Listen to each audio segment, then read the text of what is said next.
Good evening, birthday questers. It's Vince Lee here on Thursday, October 30th, day 152 of my year-long birthday quest, and today's birthday quest theme is going out to Sandström. Professor Sandström is awesome. He's a brilliant composer that I got to know during my grad school years at Indiana University. A lot of you know that conducting and rehearsing new music is a specialty of mine, and that I've premiered over 200 works in readings and performances over the course of my career so far. That largely started at Indiana University and the fabulous composition department that's there. Here comes the fun fact. Sandström's High Mass was the very first new music piece that I put my hands on at Indiana University, as I sang in the large double chorus for that piece.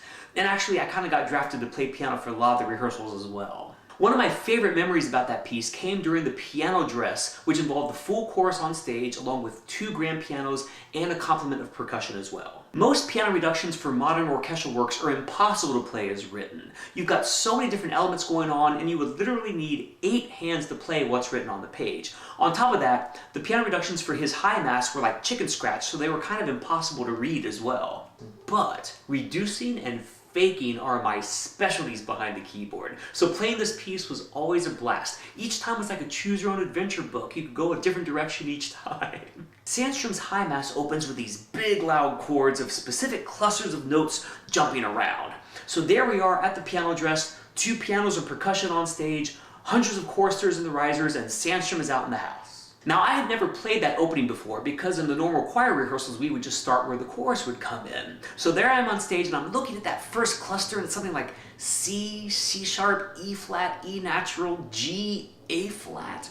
And each cluster is that detailed. But with music like that, it's all about the color and affect, and there's no way I'm going to read all those notes on the fly anyways, so I just go boom, boom, beep, boom, boom, boom. So when things cool down and the chorus comes in, I look out in the house and there's Sandström looking right at me, giving me the big thumbs up.